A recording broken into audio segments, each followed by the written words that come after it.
सिंधमधील बांदल हे बाजींचं सामर्थ्य होतं. तशी वेळ आल्यास सारे बांदल जोरदार लढत देतील अशी त्यांना खात्री होती. तिकडे स्वराज्याची मुहूर्तमेढ रोवली गेली होती. जे स्वप्न शहाजीराजे आणि जिजाऊंच्या डोळ्यात तरळत होतं ते स्वप्न पूर्ण करण्याची जबाबदारी शिवबांनी आपल्या खांद्यावर घेतली होती. शिवाजी महाराज युक्तीनं अनेक गड किल्ले आपल्या ताब्यात घेत होते. सह्याद्रीच्या कडेकपारीतील त्यांचे बालपणीचे सवंगडी त्यांच्या सोबतीला होतेच, पण आपल्यातच फूट पाडून दूर झालेल्या आपल्या माणसांना एकत्र बांधून पुढे जाण्याचा निश्चय त्यांनी पक्का केला होता. गैरसमज मतभेद दूर करून आपल्या नातेवाईकांना स्वराज्याच्या लढाईत सामील करून घेतलं होतं आणि विखुरलेल्या मराठ्यांना जवळ आणून हिंदवी स्वराज्याचं स्वप्न पूर्ण करण्याचे प्रयत्न जोरदार सुरू होते. महाराजांनी आपल्या वडिलांचा म्हणजेच शहाजी राजांचा राज्यकारभार फार जवळून पाहिला होता.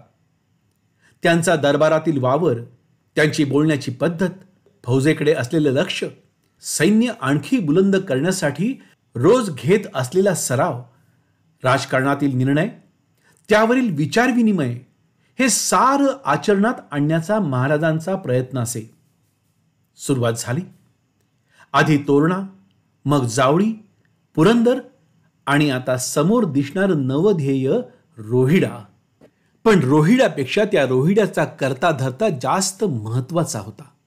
महाराजांनी बाजीप्रभूंच्या ताकदीचे, बुद्धिमत्तेचे, निष्ठेचे अनेक किस्से ऐकले होते. हा असा माणूस स्वराज्यात आला तर स्वराज्याचं केवढं भाग्य. त्यात बाजीप्रभू म्हणजे कृष्णाजी प्रभूंचे पुत्र, साक्षात महाराजांच्या वडिलांच्या सहकार्याचे पुत्र. त्यामुळे या संबंधांना योग्य वळण मिळावं आणि ते पुन्हा जोडले जावे याचा प्रयत्न शिवबांनी सुरू केला. लढाईपेक्षा बोलणे उत्तम ठरेल हा महाराजांचा मानस होता. त्यामुळे त्यांनी पत्र पाठवून सामंजस्याने काही होतं का हे पाहिलं. आपल्या गोडवाणीनं स्वराज्याच्या कार्यात बाजीप्रभूंना जोडून घेण्याचं आमंत्रण धाडलं. पण नाही, बांदलांकडून सामंजस्याचे बोल आले नाहीत. उलट चेतावणी पाठवण्यात आली होती. शिवरायांचं पत्र पाहून बांदल दरबारी गोंधळ उडाला होता.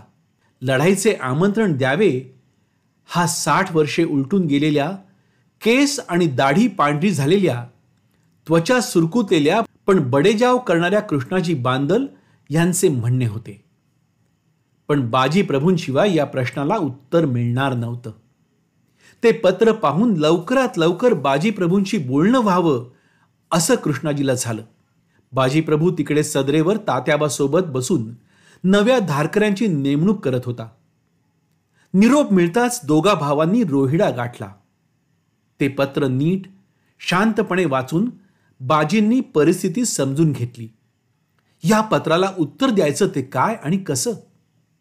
बाजींनी विचार करून स्पष्टपणे लढाईला आमंत्रण दिलं. शिवरायांची चपळता ते जाणून होते. वयाने लहान असले तरी युक्तिवाद करण्याचं उत्तम कौशल्य त्यांच्याकडे होतं. त्यामुळे हिंमत असल्यास रोहिड्यावर आक्रमण करून दाखवा असा निरोप बाजीप्रभूंनी रायगडावर धाडला. निरोप धाडला म्हटल्यावर कधीही शत्रू चाल करेल म्हणून बाजीप्रभू आणि त्यांचे थोरले बंधू फुलाजी यांनी मिळून कडक बंदोबस्त लावण्यास सुरुवात केली. पहारा कडक केला, सैन्य वाढवलं आणि तयारीनिशी सज्ज झाले. त्या तरुण मुलांची हिंमत, जिद्द पाहायला बाजीप्रभू प्रचंड उत्सुक होते. शिवरायांना आजमावायला आणि अनुभवायला बाजीप्रभू तयार होते. हा असा क्षण कधी येईल असं त्यांना वाटलं नव्हतं, पण त्या शिवबाचं धाडस स्वतःच्या डोळ्यांनी बाजीप्रभूंना पाहायचं होतं. मंडळी, आता पुढे एक अशी घटना घडणार होती जिनं इतिहास घडवला. 2 पराक्रमी वीर एकत्र येणार होते. ध्येयवेडे दोघेही होते, पण बाजीच्या मनातील गैरसमज महाराज कसा दूर करू शकले? शिवरायांनी अशी काय जादू केली? जाणून घेऊयात पुढच्या भागात.